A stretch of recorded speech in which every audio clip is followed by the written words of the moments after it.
అయ్యో ఇప్పుడే దయాన్న చెప్పినట్టు జూబ్లీ హిల్స్ లా గెలుస్తాం అనుకున్నాం. రాజేశ్వర రెడ్డి అన్న అక్కడ ఒక డివిజన్ లో పనిచేసిండు, దయాన్న ఒక డివిజన్ లో పనిచేసిండు, శ్రీనివాసరెడ్డి ఇంకో డివిజన్ లో పనిచేసిండు. ముగ్గురు కూడా ఆ లెంబడ మొత్తం వరంగల్ బృందం అంతా దిగింది, మా వరంగల్ దళం దిగింది, పనిచేసింది, గట్టిగా పనిచేసింది. సరే ప్రజలు కూడా నిజంగా చెప్పాలంటే మనతోనే ఉండిరి. కానీ రేవంత్ రెడ్డి గారి గెలుపు ఇంతకుముందు దయాన్న చెప్పినట్టు 3 రకాలుగా జరిగింది. ఒకటి రాయించుకున్న ఓట్లు, దొంగ ఓట్లు, రాయించుకున్న ఓట్లు. రెండోది వేయించుకున్న ఓట్లు, ఏది ఆటోలలో తెచ్చుకొని వాటికి పోలీసు వాళ్ళని అడ్డం పెట్టుకొని పక్క కాన్స్టిట్యున్సీలకు వెళ్లి తెచ్చుకొని వేయించుకున్న దొంగ ఓట్లు. మూడోది కొనుక్కున్న ఓట్లు. రాయించిన ఓట్లు, వేయించిన ఓట్లు, కొనుక్కున్న ఓట్లతో గెలిచిన గెలుపు అని నేనైతే అనుకుంటలేను, జూబ్లీ హిల్స్ ప్రజలు కూడా అనుకుంటలేరనే నేను కూడా అనుకుంటా ఉన్నా. ఒక్క మాట మాత్రం పక్కా, సరే ఒక ఉప ఎన్నిక కాబట్టి ఏదో కింద పడి మీద పడి మరి మీరు చూసిరు ఎట్లెట్లా ఉరికిచ్చినామో వాళ్ళని చూసిరుగా. ముఖ్యమంత్రి అనేటోడు వారం రోజులు నీడు ఈ ఉప ఎన్నికల వారం రోజులు కాలికి బల్పం కట్టుకొని ఆఖరికి యూసుఫ్ కూడా గలీలలో కూడా తిరిగిండు పాదయాత్ర చేసుకుంటా. రెండోది ఒక్క దెబ్బకు ఒక్క మాటకు ఇవాళ ఒక మైనారిటీకి మంత్రి పదవి కూడా వచ్చింది అజారుద్దీన్. ఒకళ్ళని మంత్రి చేసినాం, ముఖ్యమంత్రికి ముచ్చెమటలు పట్టించినాం, మంత్రివర్గం మొత్తం ఆఖరికి ఎలక్షన్ జరిగే రోజు కూడా డిప్యూటీ సీఎం బట్టి విక్రమార్క గల్లీలలో తిరుగుతున్నాడు జూబ్లీ హిల్స్ లో. ఒక పరిస్థితి తెచ్చినాం కాంగ్రెస్ పార్టీ. ఏది 2 ఏళ్లు తిరగకుండానే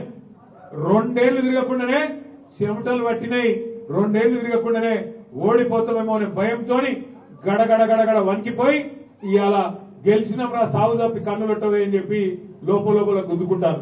నేను ఒక్క మాట మీద ఆలోచించమని కోరుతున్నా. ఈ గెలుపు నిజమైన గెలుపు అయితే, ఈ గెలుపు నిజంగానే గెలుపు అయితే, వాపు మాత్రమే నేనంటున్నా, నిజంగానే బలుపు అయితే రేవంత్ రెడ్డి మరి 10 మంది ఎమ్మెల్యేలతో రాజీనామా చేయించే దమ్ముందా? పార్టీ మారిన 10 మంది ఎమ్మెల్యేలతో రాజీనామా చేయించి ఎలక్షన్కి వచ్చే దమ్ము రేవంత్ రెడ్డికి ఉందా? లేదు. ఎందుకంటే ఆయనకు కూడా ఎరికే ఏదో ఒకటి కాబట్టి కింద మీద వాడి దొంగోట్లతో నడిపించిండు. 10 ఎట్లయితే అవి కాదు కదా. ఇప్పుడు వరంగల్ అనుకో, మీరు ముందే వరంగల్ వాళ్ళు మా తెలుసు, గన్పూర్లో పెట్టిరనుకో ఎర్రగా కాల్చి ఈడ వాత పెట్టామో కాడ పెడతారు. మీరు అర్థమైందా? ఒక గట్లుంటది కాబట్టి భయపడతాను. పెద్ద పెద్ద మాటలు, పెద్ద పెద్ద నీతులు చెప్పేదానికేమో నేను చాలా గొప్పని, నీతులు, క్యారెక్టరు, కమిట్మెంట్, గడిది గుడ్డు యాడున్నాయి క్యారెక్టరు, కమిట్మెంట్. ఒక పార్టీలో గెలిచి ఇంకో పార్టీలో కూడా క్యారెక్టరా? రాజీనామా చేయకుండా సిగ్గు లేకుండా పదవిని పట్టుకొని సూరు పట్టుకొని గబ్బిలం వెళ్ళినట్టు ఏలాడు క్యారెక్టరా? ఏంటి క్యారెక్టరు? దమ్ముంటే నిజంగానే నిజాయితీ ఉంటే, క్యారెక్టర్ ఉంటే రాజీనామా చేసి స్టేషన్ కన్పూర్కి రా, ఎవరు ఎక్కువ ప్రజలు చెప్తారు.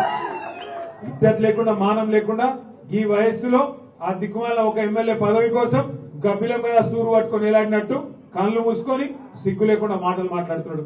క్యారెక్టరు, కమిట్మెంట్, చిత్తశుద్ధి, గండి గుడ్డు ఏదో చెప్తారు ప్రజలు.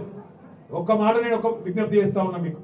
నిజంగానే రేవంత్ రెడ్డి ప్రభుత్వం ఏదో పీకి పందిరేసిందని అనుకుందాం ఒక నిమిషం. 2 ఏళ్లలో 1 కోటి మంది మహిళలను కోటీశ్వరులు చేస్తా అన్నాడు. 1 కోటి మంది మహిళలను కోటీశ్వరులు చేస్తా అన్నాడు. చీర పెట్టే ముఖం లేదు బతుకమ్మకు కానీ 1 కోటి మందిని కోటీశ్వరులు చేస్తా. కూట్ల రాయి తీయనాడు, ఎట్ల రాయి తీస్తున్నాడు. ఒకటువంటి మాటలు. అదొక్కటే కాదు, మీరు ఆలోచన చేయండి. నెలకు 2,500 ఇస్తా, 100 రోజుల లోపలనే ఇస్తా అన్నాడు. ఇచ్చిండా? 2,500 లేదు. ముసలోళ్లకు 4,000 పెన్షన్ లేదు, వికలాంగులకు 6,000 పెన్షన్ లేదు, తులం బంగారం లేదు. ఏది ఇచ్చింది ఇప్పటికి 6 గ్యారెంటీలలో? ఒకటి ఫ్రీ బస్సు. అదే ఫ్రీ బస్సు ఆడోళ్ళకు ఫ్రీ అట, ఆడోళ్ళకు ఫ్రీ, మగోళ్ళకు డబుల్ టికెట్. అదే ఫ్రీ పాడైంది. ఇటువంటి కథలు రేవంత్ రెడ్డి మాత్రమే చేస్తాడు, కాంగ్రెస్ మాత్రమే చేస్తాడు. ఇవాళ కాకపోతే సందర్భం రేవంత్ రెడ్డి కాంగ్రెస్ ప్రభుత్వం కాదు, సందర్భం మన నాయకుడు పెద్దలు కేసీఆర్ గారు ఆనాడు సాగు నోట్లో తలబెట్టి తెలంగాణ తెచ్చిన సందర్భం ఈ దీక్షా దివస్. సరిగ్గా 16 ఏళ్ల కిందట 2009 నవంబర్ మాసంలో కేసీఆర్ గారు ఒక ప్రతిజ్ఞ చేసిండు. కేసీఆర్ సచ్చుడో తెలంగాణ వచ్చుడో, కేసీఆర్ శివయాత్రనో తెలంగాణ చైత్రయాత్రనో ఏదో ఒకటి జరగాలన్నాడు. నాయకుడు అంటే, కమిట్మెంట్ అంటే ఎట్లుంటదంటే, ఇప్పుడు మన రేవంత్ రెడ్డి బీసీ రిజర్వేషన్ల కోసం ధర్నా చేస్తున్నా ఢిల్లీకి పోతున్నా అన్నాడు. పోయిండు, ఏదో ధర్నా చేసినట్టు డ్రామా చేసిండు, మళ్ళా తెల్లారే యువతల పడ్డాడు, మళ్ళా పత్తలేదు. అప్పటి నుంచి బీసీ రిజర్వేషన్లు ముచ్చట్లేదు. దాని గురించి మళ్ళీ చెప్తాను. నాయకుడు అంటే ఎట్లుంటదంటే కేసీఆర్ గారు ఒక మాట చెప్పిండు, నేను ఆంధ్రప్రదేశ్ నుంచి ఢిల్లీకి పోతున్నా, తిరిగి కాలు మళ్ళా తెలంగాణలోనే పెడతా అని చెప్పి పోయిండు, తెలంగాణ తీసుకొని వచ్చిండు. కమిట్మెంట్ అంటే గట్లుంటది, నాయకత్వ పటిమ అంటే గట్లుంటది. నీకు కూడా దమ్ముంటే రేవంత్ రెడ్డి బీసీ రిజర్వేషన్ల విషయంలో గాని, నువ్వు చెప్పిన ఇతర విషయాల్లో గాని నీకు నీ పార్టీకి చిత్తశుద్ధి ఉంటే, నీకు నీ పార్టీకి కమిట్మెంట్ ఉంటే నువ్వు కూడా ప్రతిజ్ఞ చేసి అవసరమైతే పోరాటం చేయి. మేము కూడా తప్పకుండా నీకు సహకరిస్తాం. కానీ దొంగ మాటలు చెప్పకు, పచ్చి అబద్దాలు చెప్పి గొంతు గొయ్యకు తడిగుడ్డతో. ఆలోచించండి మీరు, 42% రిజర్వేషన్ ఇస్తామని చెప్పారు. ఏది సర్పంచ్ ఎంపీటీసీ పదవులు మాత్రమే కాదు, జెడ్పీటీసీ కౌన్సిల్ పదవులు మాత్రమే కాదు, 42% విద్యలో చదువుకునేట పిల్లలకు, 42% కొలువులలో, ప్రభుత్వ కొలువులలో, ఉద్యోగాల్లో ఇస్తామన్నారు. 42% ప్రభుత్వ కాంట్రాక్ట్లల్లో, మీరు ఊర్లలో చేసే వర్కులల్లో, సీసీ రోడ్లల్లో, మోరీలల్లో, కట్టే కమ్యూనిటీ హాల్లల్లో అన్నిట్లో 42% బీసీలకు ఇస్తా అన్నాడు. బీసీ సబ్ ప్లాన్ పెడతా అన్నాడు. అట్లాగే బీసీ సోదరుల కోసం 5 ఏళ్లలో 1,00,000 కోట్ల బడ్జెట్ పెడతా అన్నాడు. సంవత్సరానికి 20,000 కోట్లు మీకే ఇస్తా అన్నాడు. ఎంబీసీలకు మంత్రిత్వ శాఖ పెడతా అన్నాడు. మోస్ట్ బ్యాక్వర్డ్ క్లాసెస్ కు అల్లకు ప్రత్యేక మంత్రిత్వ శాఖ పెడతా అని చెప్పి నమ్మబలికిండు. ఇంకా చాలా చెప్పిండు.